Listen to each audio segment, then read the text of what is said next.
Cockroach വിപ്ലവം നാളെ 9 മണിക്ക് ഡൽഹിയിലെ ജന്തർ മന്ദിറിൽ വെച്ച് നടത്താൻ വേണ്ടി തീരുമാനിച്ചു. ഇതാദ്യമായിട്ടാണ് CJP എന്ന് പറയുന്ന ക്രോക്രോച്ച് പാർട്ടി ഒരു ഏകീകരണ സംവിധാനത്തോടു കൂടി ജനങ്ങളോട് സംഗമിക്കാൻ വേണ്ടി പറയുന്നത്. എന്തൊക്കെ വിപ്ലവങ്ങളാണ് ഉണ്ടാവുക എന്നുള്ളതാണ് രാഷ്ട്രീയ നിരീക്ഷകർ ഈ വിഷയവുമായിട്ട് ബന്ധപ്പെട്ട് വിലയിരുത്തുന്നത്. ഇടത് മുന്നണിയും ഇടത് വിദ്യാർത്ഥി സംഘടനകളും പൂർണ്ണമായ രീതിയിൽ പിന്തുണ അറിയിച്ചു എന്ന് പറയുമ്പോൾ അതിന് പുതിയ രാഷ്ട്രീയ മാനം കൈവരിച്ചിരിക്കുകയാണ്. പാറ്റ വിപ്ലവം എന്തായിരിക്കും ഇന്ത്യയുടെ രാഷ്ട്രീയ അവസ്ഥ മാറ്റി എഴുതാൻ വേണ്ടി സാധിക്കുക, അല്ല അങ്ങനെ സാധിക്കുമോ എന്നുള്ളതാണ് ഇപ്പോൾ ഏറ്റവും പ്രസക്തമായിരിക്കുന്ന ചോദ്യമായിട്ട് നിലനിൽക്കുന്നത്. 2002 കാലഘട്ടത്തിലാണ് അണ്ണാ ഹസാരെയുടെ നിരാഹാര സത്യാഗ്രഹം അടക്കമുള്ള സംഭവങ്ങൾ ആരംഭിച്ചത്. അതിനൊരു രൂപം കിട്ടിയത് 2012 കാലത്തിലാണ്. അന്ന് ചെറിയ ചെറിയ ഇളക്കങ്ങൾ ഉണ്ടായിട്ടുണ്ടെങ്കിലും അത് വലിയ രീതിയിൽ വ്യാപിച്ചിട്ടില്ല. പിന്നീട് 2012 ആയതോട് കൂടിയിട്ട് അത് പൂർണ്ണ രൂപത്തിലെത്തി എന്നുള്ളതാണ്. 2012 ചൂല് പാർട്ടി AAP എന്ന് പറയുന്ന പാർട്ടി രൂപീകരിക്കുന്നത്, ആം ആദ്മി പാർട്ടി. 2012 നവംബർ മാസം 26 AAP എന്ന് പറയുന്ന ചൂല് പാർട്ടി പിളർന്നു. അപ്പോൾ അതിൽ സാധാരണഗതി ഒരു രാഷ്ട്രീയ പാർട്ടി ഏറ്റവും തിളക്കമുള്ള ചിഹ്നമാണ് തിരഞ്ഞെടുക്കുക, ശ്രദ്ധേയമായിരിക്കുന്ന ചിഹ്നം. അങ്ങനെയൊക്കുന്ന സമയത്ത് ഒരു സ്വതന്ത്ര സ്ഥാനാർത്ഥി പോലും തിരഞ്ഞെടുക്കാൻ താല്പര്യം കാണിക്കാതിരിക്കുന്ന സമയത്താണ് ഈ ഒരു പാർട്ടി അത് തിരഞ്ഞെടുത്തു എന്ന് മാത്രമല്ല, ഡൽഹിയിൽ 10 വർഷത്തിലധികം ഭരിച്ചു. പിന്നീട് ഇപ്പോൾ പഞ്ചാബ് ഭരിക്കുന്നു, പാർലമെൻറ്റിൽ അംഗങ്ങളുണ്ട്, വലിയ മാറ്റങ്ങളും വിപ്ലവങ്ങളും ഉണ്ടായി.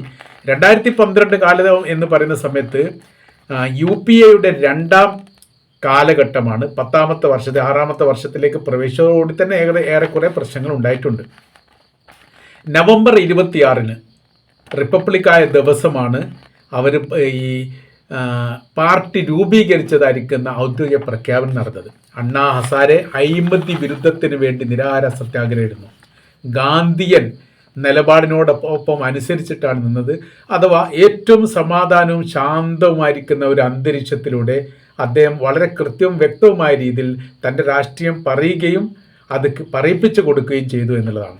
അത് ഏറ്റുപാടാൻ നൂറുകണക്കിന് ആളുകളുണ്ടായി. പിന്നെ അത് 1000-മായി യഥാർത്ഥത്തിൽ ലക്ഷ്യമായിട്ട് മാറി എന്നുള്ളതാണ്. സമാനമായിരിക്കുന്ന ഒരു രാഷ്ട്രീയ അവസ്ഥയും സാഹചര്യങ്ങളും നിലനിൽക്കുന്ന ഒരു രാജ്യമാണ് ഇന്ത്യ എന്നതിനാൽ ക്രോക്രോച്ച് പാർട്ടിയെ ഭയപ്പെടേണ്ടതുണ്ട് എന്നുള്ളതാണ്. അതിലിപ്പോൾ പറയുന്ന കാര്യം ഇങ്ങനെ, പോലീസിനോട് തർക്കിക്കരുത്. അത് വലിയ രീതിയിലുള്ള ജനാവലി ഉണ്ടാവുന്ന ഏറെക്കുറെ ഉറപ്പായിട്ടുണ്ട്. പോലീസിനോട് തർക്കിക്കരുത്, അവർക്ക് പകരം പൂക്കൾ നൽകിക്കൊണ്ട് അല്ലെങ്കിൽ ഹസ്തദാനം ചെയ്തുകൊണ്ട് നല്ല ബന്ധങ്ങൾ ഉണ്ടാക്കുക. ഏറ്റുമുട്ടലുകളും വിഷയങ്ങളും പ്രശ്നങ്ങളും ഉണ്ടാക്കുക എന്നുള്ളതല്ല, ശാന്തവും സമാധാനവുമായിരിക്കുന്ന അന്തരീക്ഷത്തിലൂടെ കാര്യങ്ങൾ പോകണം എന്നുള്ളതാണ്. 2026 മെയ് മാസം 16 ക്രോക്രോച്ച് ജനതാ പാർട്ടി CJP എന്ന പേരിൽ സോഷ്യൽ മീഡിയയിൽ വൈറലായിരിക്കുന്ന ഒരു സംഘടനാ രൂപത്തിലേക്ക് വരുന്നത്. അത് സംഘടന അല്ലെങ്കിൽ ഒരു ഗ്രൂപ്പ് രൂപത്തിലേക്ക് എന്ന് വേണമെങ്കിൽ പറയാൻ പറ്റും. അഭിജിത്ത് ദീപക് എന്നയാളാണ് ഇതിന് നേതൃത്വം നൽകിയത്. സോഷ്യൽ മീഡിയയുടെ പ്ലാറ്റ്ഫോമിൽ ഇത് വ്യാപകമായി പ്രചരിച്ചു. വലിയ രീതിയിൽ അംഗങ്ങളുണ്ടായി. ലക്ഷക്കണക്കിന് ആളുകൾ വളരെ പെട്ടെന്ന് തന്നെ ഇതിൽ അംഗത്വം എടുത്തു എന്നുള്ളത്. അംഗത്വം എടുക്കുക എന്ന് പറഞ്ഞാൽ ഇതിനോട് ഫോളോ ചെയ്തു എന്ന തരത്തിലേക്ക് കാര്യങ്ങൾ പോയി. ഇതൊരു ഭരണാധികാരികളെ സംബന്ധിച്ചിടത്തോളം വലിയ രീതിയിൽ ഭയപ്പാടുണ്ടാക്കുന്ന കാര്യം തന്നെയാണ്. എന്താണ് ഇതിന് ആസ്പദമായിരിക്കുന്ന സംഭവം എന്ന് നമ്മൾ നോക്കാം.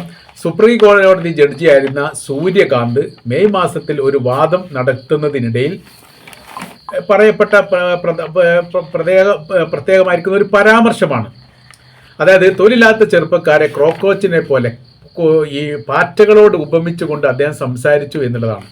അപ്പോൾ അതിന് എതിരായിട്ട് അല്ലെങ്കിൽ അതിന് തുടർച്ചയായ രീതിയിൽ വന്നിരിക്കുന്ന കാര്യം ഇങ്ങനെയാണ്, എല്ലാ ഒന്നിച്ചാൽ എന്താകും എന്നൊരു ചോദ്യം വന്നു.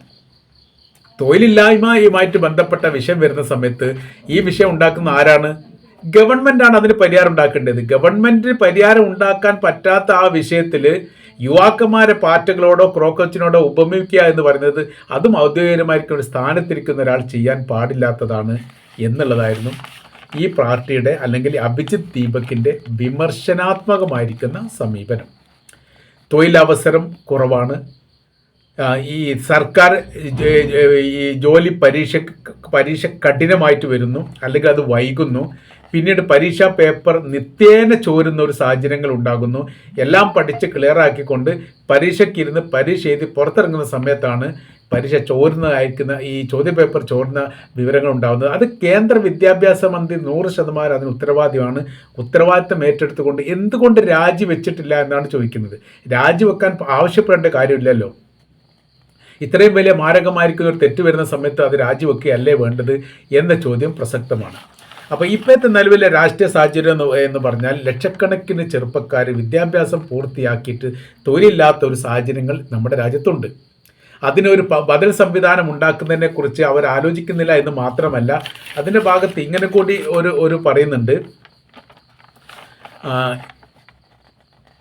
പാരമ്പര്യ രാഷ്ട്രീയ പാർട്ടികൾ യുവജനങ്ങൾക്ക് പ്രാധാന്യം നൽകുന്നില്ല എന്നുള്ളതാണ്.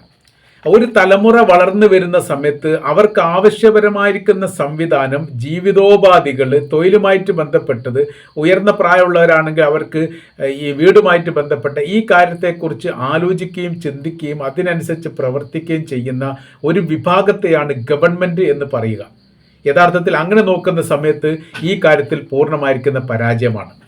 വർഗീയതയുമായിട്ട് ബന്ധപ്പെട്ട കാര്യമൊന്നും ഇദ്ദേഹം പരാമർശിച്ചിട്ടില്ല എന്നുള്ളതും, എന്നാൽ ചില പരാമർശങ്ങളൊക്കെ ആ എഴുത്തിൻ്റെ ഉള്ളിലൂടെ അതല്ലെങ്കിൽ അവർ നടത്തിയ പരാമർശത്തിൻ്റെ ഇടയിലൂടെ വായിച്ചെടുക്കാൻ വേണ്ടി സാധിക്കും എന്ന തരത്തിലും ഇതിനോടനുബന്ധിച്ച് റിപ്പോർട്ട് വരുന്നു. അപ്പോൾ ഇന്ത്യയുടെ രാഷ്ട്രീയം വിലയിരുത്തുന്ന സമയത്ത് ഇപ്പോൾ കഴിഞ്ഞിരിക്കുന്ന 2-3 ഇലക്ഷനെ നമ്മൾക്കത് കമ്പയർ ചെയ്യുന്ന സമയത്ത് ഇവിടുത്തെ അവസ്ഥാ സാഹചര്യങ്ങൾ പെട്ടെന്ന് മാറി മറിയുന്നതാണ്. അത് സ്ഥായിയായിട്ട് നിലനിൽക്കില്ല എന്നുള്ളത് കൃത്യമാണ്. മൻമോഹൻ സിംഗ് രാജ്യത്ത് ഏറ്റവും നല്ല ഭരണം നടത്തിയ വ്യക്തിയാണ്. അദ്ദേഹം ഭരണം നടത്തിയ 5 വർഷത്തിൽ ആ ഭരണത്തോടനുബന്ധിച്ചാണ് തൊഴിലുറപ്പ് പദ്ധതി അടക്കമുള്ള, വിവരാവകാശ നിയമം അടക്കമുള്ള ഒരുപാട് സംവിധാനങ്ങൾ മൻമോഹൻ സിംഗിൻ്റെ സംഭാവനയാണ്. ഇത് കൊണ്ടുവന്ന് ഈ പ്രാവശ്യം മുൻപത്തെ പ്രാവശ്യം തന്നെയാണ് വിവരാവകാശവുമായിട്ട് ബന്ധപ്പെട്ട കാര്യങ്ങളൊക്കെ കൊണ്ടുവന്നത് എന്നുള്ളത് ലോകത്തെ അതിശയിപ്പിച്ചിരിക്കുന്ന ഒരു നിയമ സംവിധാനമാണ്. സർക്കാർ തലത്തിൽ അവിടെ നടക്കുന്ന അഴിമതികളും അവിടുത്തെ വിഷയങ്ങളും രാജ്യത്തിലെ പൗരന് അറിയാനുള്ള അവകാശമാണ്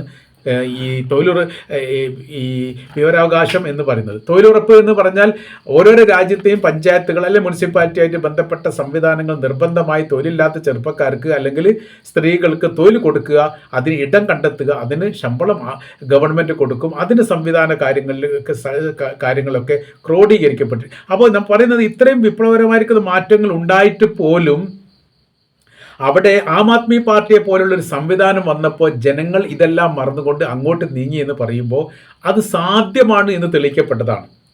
അപ്പോൾ അതിൻ്റെ ഒരു തുടർ ചലനങ്ങൾ ഉണ്ടാവുമോ എന്നുള്ള ഭയപ്പാടിലാണ് ഇപ്പോൾ യഥാർത്ഥത്തിൽ സർക്കാരിനെ സംബന്ധിച്ചിടത്തോളം ഉള്ളത്. കാര്യം ജനങ്ങളെ ഈ കൂട്ടായ്മയോട് കൂടിയിട്ടുള്ള ഒരു ജനസംവിധാനത്തെ പ്രതിരോധിച്ച് നിർത്താനൊന്നും സാധിക്കുകയില്ല.